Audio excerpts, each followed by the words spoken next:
feel like I'm getting a police escort. It's beautiful.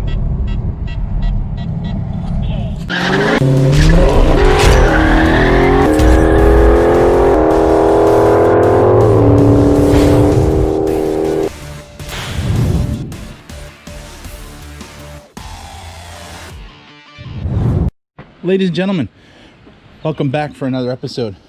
Today, we're going to be doing a JLT oil separator install on a 17 Dodge Durango. This applies to any Durango 5.7, pretty much any 5.7 Hemi has the opportunity to have the JLT system installed. JLT makes it for a series of almost all Hemis, from the 6.4 liter to the 5.7, no matter what you put it on.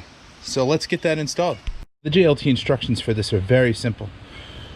15 millimeter alternator bolt bracket. Let's wow, let's see. We're gonna be able to take that off without having to remove the alternator.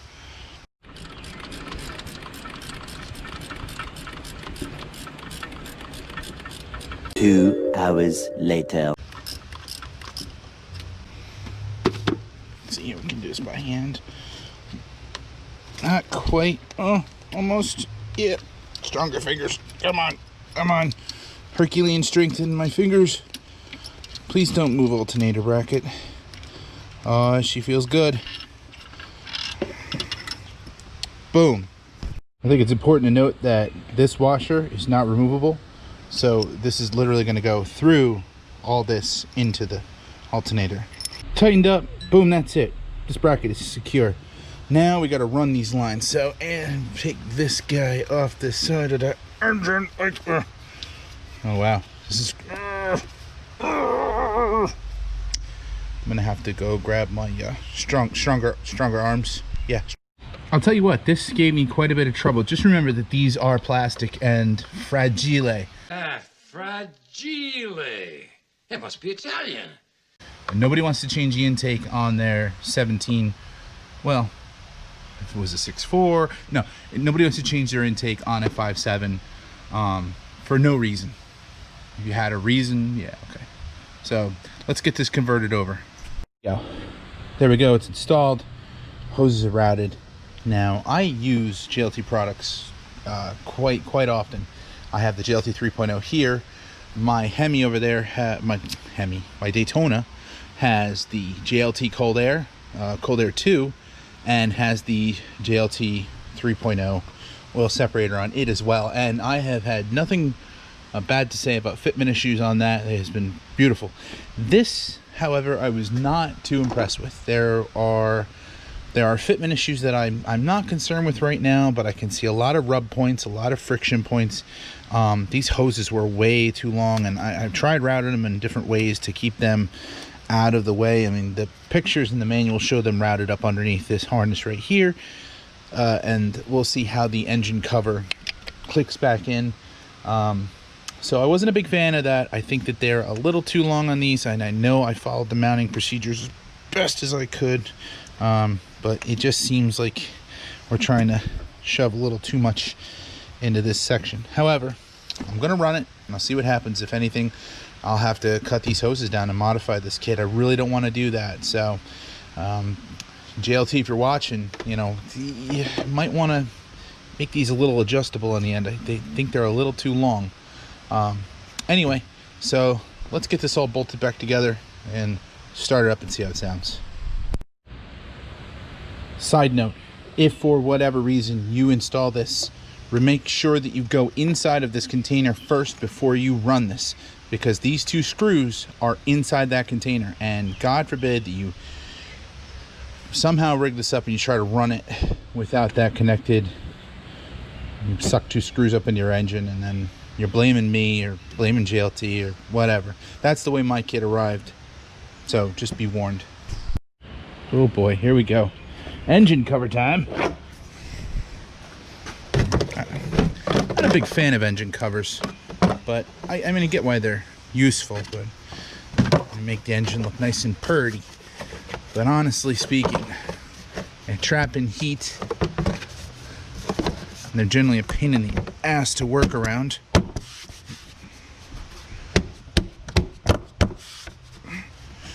This one's in.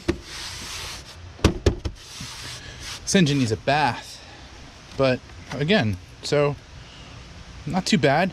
2 extra hoses, didn't really interfere. We'll check this every oil change. We'll go through this, empty it out. Look, blow by in a Hemi is a common thing. It's gonna happen. It's the way these motors are built. It's a little excessive in a lot of people's opinions from the factory for so much blow by, but it's what happens. Next, I think what we're gonna do, we're gonna change this over to a 180-degree thermostat. Very easy to do. I'm gonna do it on the 6.4 first, and then if I can convince the wife to let me, we'll do it on this one.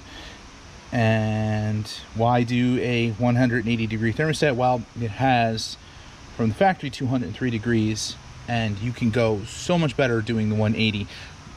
There are 160s available for even colder, but 180 is generally where I feel the best performance versus heat is. You're boiling the moisture out of the oil, however, you're keeping the engine cooler, so you can run fatter fuel maps if you go for tuner software. On this motor, it may not do much at all, but in my opinion, it adds to longevity. It runs cooler. I know these engines are made to operate at temperature, but in my opinion, again, I have a Ram over there with a 180-degree thermostat in it, and it's got 183,000 miles on it. It's had that 180 in it since 100,000, and it still runs great. No lifter tab, no damage, no that. We got the exhaust leak, but no Hemi tick. Well, I'd lie if I said there was no Hemi tick. Every Hemi ticks, but no cam lobe failure, no low cylinders, and it just charges. It runs. It's amazing. I love it. That's what got me into Hemis to begin with. That's why there are now 3 Hemis in front of you, because that truck is an 09, and it impressed me. I went to the Ford dealership to buy a Ford, and they had that on the front of the lot, and the guy saw me coming. I said, yeah, I want to check out that Platinum F-150, and he said, no, why don't you hop into this truck? It's right around your price range. And he started it up, and it had a Flowmaster exhaust on it. It was cobbled together pretty shitty, but I loved it. I loved the sound. I always wanted one, and I did not think it was in my price range, and the guy assured me that it was. And I'll tell you what, that was 2014, and ever since then I have just built my Hemi Corral. Pay no attention to the Mustang. That's another project for another time. But if you look, we're kind of a Dodge family at this point. We got, you know, these 3 and that guy back there, which video's coming on that too. That's getting a new 4-liter. So again, there's the man himself. Again, that wraps up our install. Do you have the keys for this bad, Larry? Hey, could you go inside and see if it's in there and start this guy up? Let's see what's going on. Why don't you start it up? Let's see if it runs, because we touched it. And when you touch it,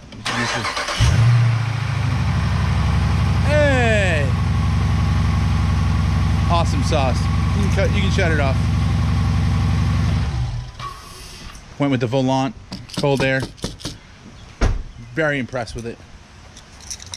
That's it. That's it for this install. Really not much else to show. You got any comments for the viewers? I don't even know what was going on.